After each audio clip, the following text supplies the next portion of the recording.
Welcome to 4-Quarter Lives. I'm Avivah Wittenberg-Cox, and I'm exploring how longer lives impact everything, from careers and relationships to the very shape of our lives. Truth is, you're likely to live a lot longer than you think. I talk with a wide range of experts and academics, as well as individuals designing and redesigning their own third quarters, the years from 50 to 75. Instead of recreation, they're thinking recreation. What can we learn from their pioneering roadmaps through life? After a couple of decades working with the United Nations on Latin American and Caribbean issues at both local and regional levels, Isabel Saint Malo was elected Panama's first female vice president and first female foreign minister. She became an atypical politician, taking up some contested positions, as on LGBTQ rights, while resisting powerful invitations to run for president. She became convinced that she could spend more of her energies more impactfully by focusing on the issues she cares most about: youth employment and private sector adoption of the UN's Sustainable Development Goals. Her year at Harvard's Advanced Leadership Initiative is nourishing the transition from what she calls her second quarter madhouse to a third quarter of inner peace and clear prioritization on maximum social impact. Welcome, Isabel Saint Malo, to 4-Quarter Lives. I'm delighted you could join us. Avivah, thank you so much for the invitation. And just thinking about these quarters of lives burst my mind. So thank you for the opportunity. So I'm going to start by asking you, as a colleague on Harvard's Advanced Leadership Initiative, why you decided to go back to school. How old are you today, and what drove you to that particular choice now? So I will be 54 in a couple of weeks. I'm 53 now. Actually, I have to say, ever since I got married, I remember telling my husband early on, one day I want to go back to school, one day I want to go back to school. And it's always been on my mind. Why? I believe that you need to learn new things to continue living. I have this feeling that when you stop learning, you stop living. Of course, going back to school is not the only way to learn. Many people continue to learn most people actually throughout their lives, and it doesn't require going back to a classroom setting. But I think it's a privilege to have the opportunity at this age and at this stage to go back to a classroom setting, let alone with an amazing cohort like we have. And because you're part of it, you know it well. But I think it's a very different perspective going back to school at this stage than when we did early on. What's different? What's different is we've had experiences. We've had our careers. Our view of things is different. Our perspective of things are different. The way we learn is different. We are no longer so pressed in the program. Thank God it's not designed that way. We're not pressed about the grades, and we're not pressed about the title that we're going to get, and we're not pressed about any of that. We are just pressed by what we are interested in. Just plain and simple. What are you interested in? So for me, it's something that was always on my mind, and I'm just very happy it's happening. Wonderful. Now, you know the 4 quarters is going to go backwards, and I want to go all the way back to the beginning. So who were you at birth? What kind of family, culture, city did you get born into, and how did that imprint the rest of the ride? I am a native of Panama. Panama is in Latin America. A very small country, very different from the rest of Latin America in that we have the nature of the rainforest, but we also have a very vibrant city. So we have the big city life in a very tiny place, and also everything that an underdeveloped country offers, and the beaches. And it's mostly a Catholic country. I was born and raised in a Catholic setting, and I was raised in Panama other than a period when I went to school in the United States from 16 on, let's say. How has that shaped me completely? Being born in Panama and going to school in the United States and having the opportunity of being exposed. I traveled a lot from a very young age. So I think for me, it's always been easy to understand that people are different, that cultures are different, that countries are different, and that that's the way it is, and that's the beauty of the world, I guess. Who were your parents? What did they do? And what values did they share with you? My parents, both Panamanians, both born and raised here. I continued to be married after about 5 years and healthy, thank God. They tried to instill in us the family life, the traditional family life, the importance of education, the importance of striving to do things, the importance of being good, particularly actually on both my parents' side, just helping out. I remember my grandmother from my mother's side. She was a kind of person who was not very wealthy, lived in a small town in Panama throughout her life, had her needs covered, but she was not a wealthy woman.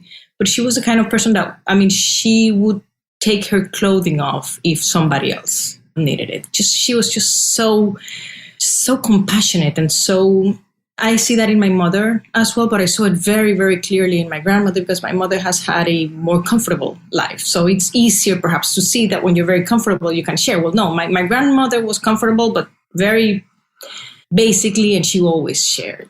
So that's something that has stayed with me. And my father is one of the most amazing persons I know. He's just a good heart. Has not been a super successful. He's always was in the private sector, sometimes in the public sector briefly, but he wasn't amazingly successful in the way many describe success, which is making a lot of money, building a great business. He was not successful in that way, but he's just such a good person and very, very much loved by those who know him. And just like his mother, and his mother was came from a very wealthy family. She was a very wealthy woman. She was born wealthy and died wealthy. And she was always able, just like my father is, to connect very easily with people in the elite or with the service. He has that ability. He's very loved by all kinds of people. So I was very fortunate to be born in a family that has just given me a lot of love, many lessons. A lot of yes. love. Yes, and a lot of love. Yes. So who were you by the end of your first quarter, and what were your ambitions for the second? I did so much so early in my life that by the end of my first quarter, I had already graduated from university. I had already gotten my master's degree. I married when I was 24, almost 25. So I was already married, and I had already been appointed a diplomat at the mission of Panama to the United Nations in New York. So at 22, I was exposed to the world, really. For 2.5 years, I lived in this bursting city working in a venue that connected me with all countries around the world. I think I had a lot of luck. I cannot say that hard work wasn't part of it. Of course, it was part of it, but there's no way I could have ended my first quarter with all of those experiences, unless I also had a lot of luck. And I think I did. What was I expecting for my second quarter? In my second quarter, I felt that I spent running to do so many things, just really running around, not pausing for anything. And by the end of my first quarter, I was just like having that feeling of, oh my God, there's just so much I need to get done. But, not to get done in a way of I want to do this and enjoy it, but to get done in a way of a checklist. And that's something I would have done differently if I knew then what I know now. Okay, so you opened Q2 with a checklist. What was it and what did you get done? What did you check off that list? My to-do list was, I think, a very similar to-do list to many women around the world, which is build a family, build a career, be a good mother, be a good wife, be a good professional. Everything. Do everything. Everything. I was never stuck on I see my children, they have their future so designed. I never had my future that designed in terms of profession. I knew I wanted to work very hard at whatever I did. I enjoyed the global arena, but I wasn't necessarily convinced that it had to do within a business or within a multilateral or within government. I knew I heard a lot about public policy. What was not on my list was running for office. That was not on that list. Which you actually suddenly did. At which I actually did. I was 45. So I was in that second quarter when I was surprised by the invitation to run for office and hesitated, saying no, then said yes, and did. as a running mate of a candidate that was running third. So at the time, my evaluation was, I will have the opportunity to show my country that you can campaign in a different way, that you can have a high-level discourse and you can be polite and you can be respectful, and that will be my legacy. I was not expecting that we would win, but we did. So that second quarter ended with 5 years as vice president and foreign minister of my country. And that was not on my list again. So I think one of the things that I really learned is that we need to keep our options open, because there are things in our route that we cannot see, but that will be there.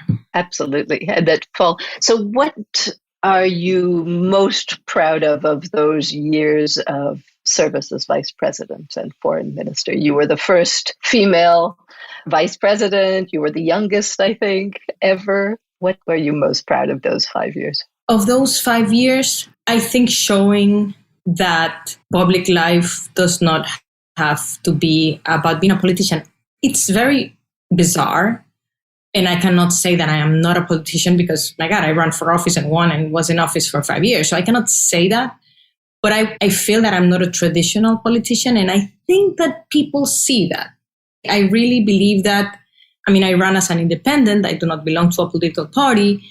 And I think it was showing that to have a role in the public life of your country, you don't necessarily need to be a hardcore politician. And also that you can have an agenda, just like you have, but not a political agenda. I'm not sure how to express this, but just like you have a roadmap when you're in the private sector and when you're a private person, which does not necessarily include being popular because you want to win the next election or being popular because you want to continue to be in politics. I was not interested in continuing to be in politics. I'm not anymore. So I didn't have that burden throughout the 5 years. I was not working for the next election. And I think people saw that because I did some things and took some stands that were very unpopular in a country like mine. Like what? So give me one of your most unusual or unpopular positions. It's a funny thing because it might not be so big, but I believe it is. And actually it is in a very Catholic country like this one. But I was always very open and public about my support for LGBT communities. And I supported gay marriage publicly. And I did it as the right of everyone to choose a love partner, whoever that will be for you. And at the time, that got a lot of opposition from the population, a lot of opposition from the churches, not only the Catholic, but evangelical churches. And I remember the president coming to me and he's like, please stop this. And I'm like, I am not going to stop this, period.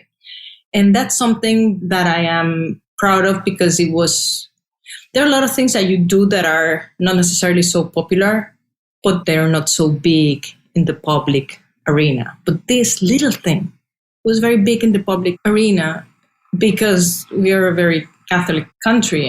And you changed the laws. I didn't. I wasn't able to. I tried, but I didn't. At the time that I was in office, the Inter-American Court, Costa Rica was trying to approve gay marriage. And because they also had the same issue that Panama had, the president, who was a very progressive man, was very astute at sending to the court a request for clarification if this regional convention applied to Costa Rica, and the court ruled that it did.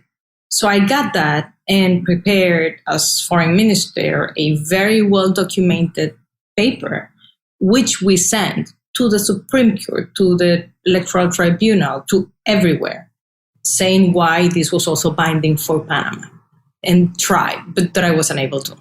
However, I believe that I did, I got a lot of messages at the time from people from the gay community because it was the first time that anybody of my ranking ever supported something like that. You opened the door and the subject and let in some air. And Yes. And I think that's something that I remember, that I did many other things, but... Was there anything that you would have liked to have done in Q2 that you didn't get to, that was something you didn't check off your list? It was not on my list, so I wasn't actively trying. But looking back, I would have liked to live more with inner peace and enjoy every phase more and enjoy everything more. I really felt throughout Q2 that I was running around, and I was actually running around. I mean, I was. Yeah, under pressure from too many different parts of life. And it doesn't have to be that way. I think inner peace, I think now, of course, Monday morning quarterback, I think now that inner peace, it's really within and you can achieve it regardless of the pressure. But it was a choice to listen to those pressures I didn't listen to any pressure, actually. I put the pressure on myself. I wish I had enjoyed more every step and live more at peace with me. The classic impossible juggling act of Q2 for many, many women, right? And many men too from this podcast. So how did you end Q2? Who were you? You were then in a position of power for many years. Who had you become? And then what were your goals as you transitioned into Q3? I confirmed that politics was not my thing. So I confirmed that for Q3. And I was really pushed during the 5 years to run for president. I was really pushed by many. And I had it very, very clear. I had it clear from the beginning of being in office, but I had it clearer. I remember a couple of colleagues from the cabinet that came to visit. They asked me for a meeting like during our first year. And I'm like, you know what? Because it wasn't like with an issue. They just said they wanted to come. I'm like, oh, fine, of course, come. And they came to tell me then, it was my first year, that I was clearly the candidate for running for office 4 years down the road, and that they wanted to recommend to me that I joined a party. There were two parties that were the coalition, a very small one, and one of the guys that came to see me was from that very small one, and he actually came to recommend that I join the larger one, which was the president's one, because strategically, with having in mind that I was going to be running for office in 4 years, I should do that then. And I said, I'm not running for office in 4 years. And they said, you say that now, but you will change your mind. I'm like, I don't think so, but I just don't think so. And by the end, I was convinced. So why not? It is within me to work on public issues. Like I'm currently working, one of my ALI projects is on youth employment. And I am just so excited spending this summer working for that. And it's going great. I'll tell you about it when I get back to Cambridge. So it is within me to work on public social problems. But politics is not the only way of doing that. There are many corners from which you can work towards those goals. And I am just more comfortable from other corners. When you're in politics, you really get sidetracked by so much noise. You need to spend half your time defending yourself from things that are not an issue and not relevant, but because you have political opponents that try to undermine what you're doing, that will happen. You lose a lot of your energy in things that are really not relevant. If you are from another corner, like I am now, you can spend all of that energy in that problem. So that's one thing. Also, I saw very clearly that there are ways of doing things politically that I'm not comfortable with, that I don't like, and that are not going to change for a while in my country. I just didn't feel comfortable. That was not my thing. So I had that very clear for my third quarter. I knew that, my family was also at the center, like it's always been. I really strive for keeping my children close and spending time together. So that was also what I prioritized for my third quarter. I wasn't sure exactly where I was going to be working from, and the Harvard fellowship has been amazing in that regard. So I had some big things, like I'm not going to be in politics. I will continue linked with public issues. I will give time to my family. Those were about it, I think. Okay, so now you're just a few years in and you've come to Harvard for this program. What's been the impact so far? Are you beginning to see what would make a successful third quarter in your own eyes? Definitely definitely being more at peace with me than I was during my second quarter. And I think that's not the objective of the fellowship, but it's been something that I've gotten out of it just from amazing cohort fellows like you and others. So that's one clear objective that I have. What have they given you? What is it that the cohort, how does that contribute to your inner peace? Well, all of the work that you've done, Avivah, on aging and on couples and on, reading your book, which is amazing. I think it just gave me a big sense of the importance of being clear, particularly to those closest to us, about what we want and not giving up on what we want. Because at the end, life is so short. And the fellowship has really given me, which is what I believe an amazing upside, is that I may have still many years to go. I very well may. You're only just starting. Is that what you say you're learning? I'm only just starting. And before the fellowship, I knew that I had one grandmother who died being 110 years old. Oh my goodness. So before the fellowship, I knew that, you're going to live a long time. You're not even halfway through. If I'm following my grandmother's steps, I'm not even halfway through. And if I'm following my other grandmother who got ill and passed away when she was 90, I still have 40 something years. So wherever I look. So I knew that, but the fellowship has allowed me to learn that not only maybe I have a lot of years ahead, but maybe I have a lot of years ahead where I still have a lot to give. I don't have the stress of raising children. I don't have the stress of proving myself as a professional. I don't have the stress of that's done. Check. What I have is experiences and knowledge and energy. And networks. So I have actually one of our co-fellows who has a program on youth employment in Providence, Paul. I've been in contact with the project and it's been so helpful. So the network, yes. So beginning this third quarter, I am very energized and positive and hopeful and really filled by everything that it can be. And in working for it to be, I have gathered the importance of doing what we want.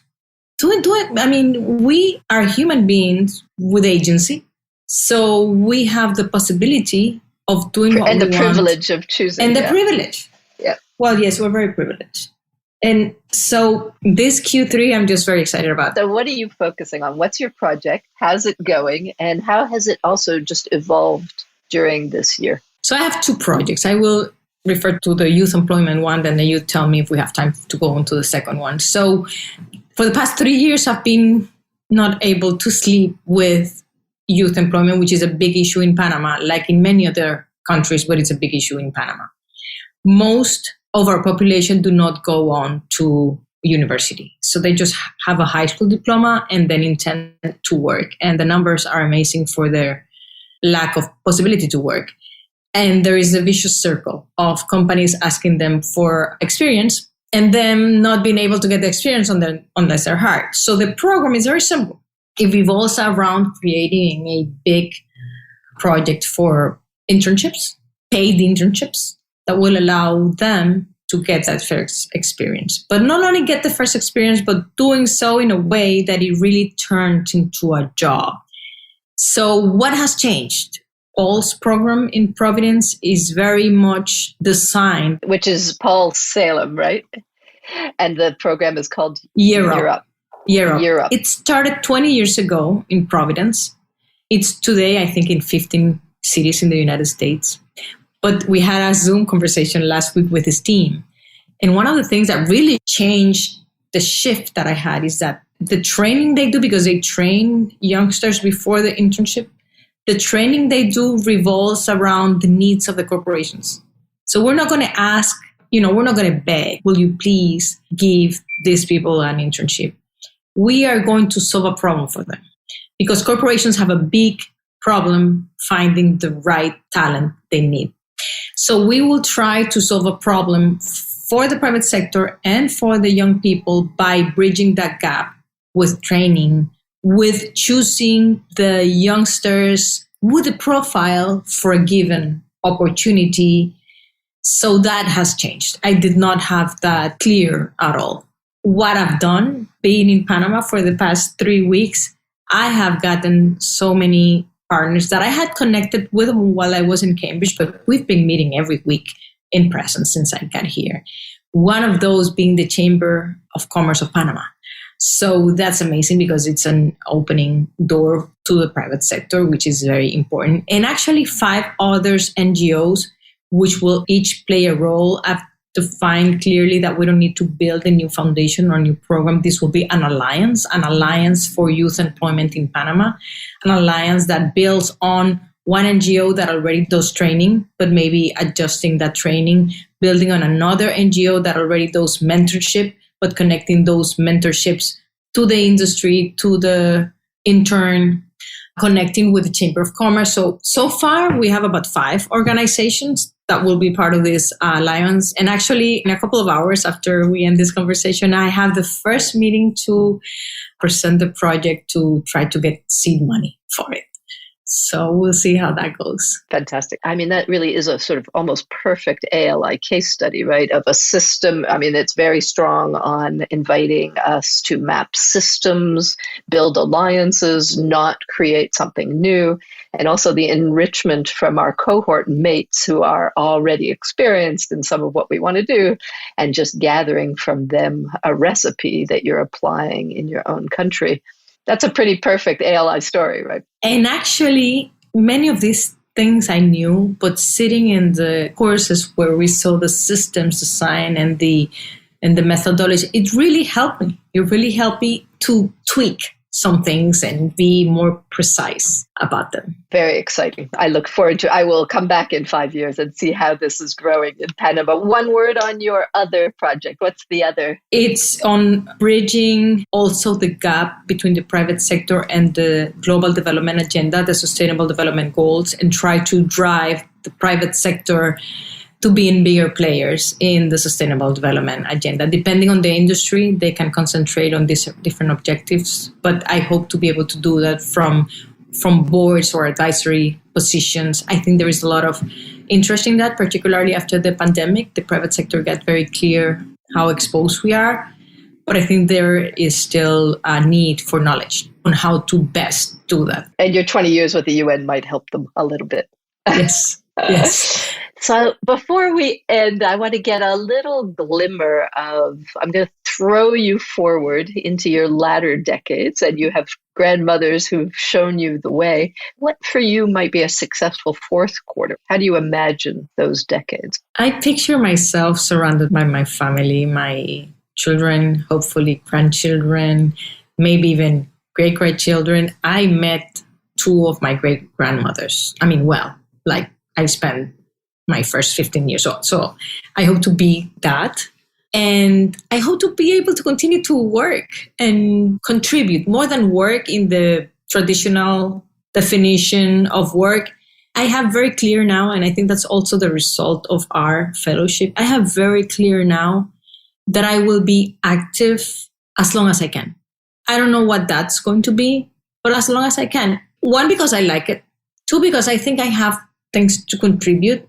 And why waste it if there's so much to do in the world? I mean, like, the youth employment is just one tiny thing, but there are just so many things to do. There's no lack of problems to address. You can have a lifetime of addressing them. Yes, yes. So my last question is, if you look back and forward, how would you, if you had one word or metaphor or picture to describe each quarter, what would they be? My first quarter, uncertainty. I was uncertainty and some stress of what will I do? Will I achieve? Can I? My second quarter, a madhouse, running all over the place, trying to be everywhere, trying to juggle everything. Not trying, actually doing everything. We all have. I mean, the mother, the wife, the professional, the activism, the politics. I have that strong feeling that I spend it running around. So my third quarter at peace with me and enjoying every step a lot more than I did my second and my first. And my fourth, hopefully healthy. I think that's very central, and I'm very fortunate to be a healthy person. And I hope to stay that way, hopefully healthy, hopefully able to enjoy and age well, surrounded by the people I love. Absolutely. I'm sure you will. And I want to thank you for walking us through your 4 quarters, which the first half so full of impact and official positions and opening up entirely new visions for your country. And I'm very curious to see what your third quarter will also gift your home country. Much of the world's lessons, I think. Avivah, let me end by thanking you for this amazing opportunity, by telling you that what you're doing of highlighting the transformations throughout life, it's amazing. It's not something that's been done too much, and I think it's something that will be very impactful. It's already been impactful for me in many ways. So thank you for what you're doing. And I will also check back in 5 years. Actually, I hope to check with you, not in 5 years. I hope to check with you all the way through. One of the joys of our year is that we've been knitted together very tightly, isn't it? Yeah. Yes. Thank you for your time, your energy, and your visions. And Panama's lucky to have you. Thank you. Great to see you, Avivah.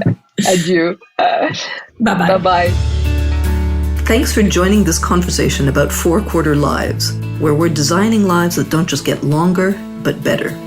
For more, you can follow my columns at Forbes or read my own account of a year back at school at Harvard in my newsletter on Substack called Elderberries.